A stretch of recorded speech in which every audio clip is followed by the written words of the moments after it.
দীর্ঘ সময় ধরে আপনাদের স্বপ্ন সম্ভাবনার কথা শুনেছি। আমরা দেখেছি বিগত 16 বছরে এদেশের তরুণদের সাথে কিভাবে ট্রিট করা হয়েছে।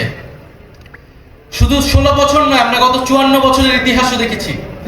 তরুণরা বারবার রক্ত দিয়েছে, বারবার রুখে দাঁড়িয়েছে, বারবার স্বৈরাচারের বিরুদ্ধে দাঁড়িয়েছে এবং বারবার প্রতারিত হয়েছে।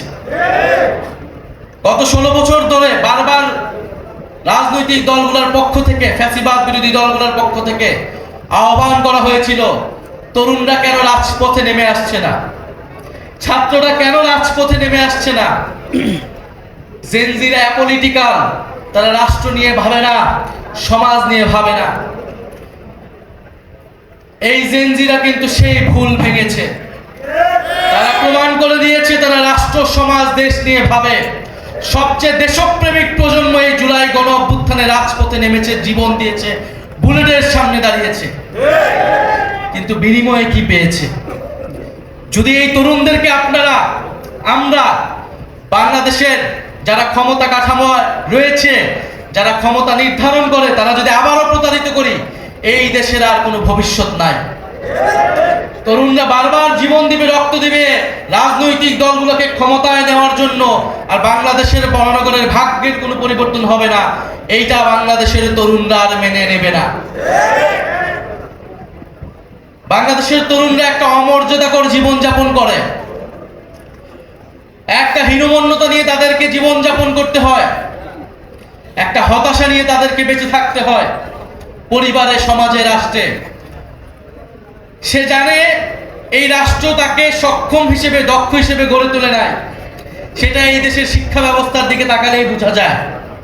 সে জানে সে যদিও কোনো না কোনো ভাবে পড়াশোনা করে বিশ্ববিদ্যালয়ে যেতে পারে, বিশ্ববিদ্যালয় থেকে বের হয়ে তার কোনো কর্মসংস্থান নাই। এবং সে যদি রাজনীতিতে যোগ দেয়, তাহলে চাঁদাবাজি, সন্ত্রাস, টেন্ডারবাজি করে তাকে রাজনীতিতে করতে হবে এবং রাজনৈতিক দলগুলোর লাঠিয়াল হিসেবে তাকে সবসময় রাজনীতি করে যেতে হয়। ফলে তরুণদের এই হতাশা, হীনমন্যতা থেকেই তরুণরা রাজনীতিতে এতদিন আসে নাই, বিপ্লবে আসে নাই, রাজপথে আসে নাই। জুলাই গণ অভ্যুত্থানে তারা এসেছে, সাড়া দিয়েছে বিবেকের তাড়নায়, স্বপ্ন দেখেছিল। ফলে সেই স্বপ্ন যদি আবারও ভঙ্গ হয়, সেই স্বপ্ন যদি আবারও প্রতারিত হয়, বাংলাদেশের জনগণ কোনোদিনই ক্ষমা করবে না, যারা এর জন্য দায়ী থাকবে। কিন্তু আমরা আজকে এখানে বলতে এসেছি, সেই স্বপ্ন ভঙ্গ আমরা হতে দিব না। বাংলাদেশের জুলাইয়ের প্রজন্মকে আমরা প্রতারিত হতে দিব না।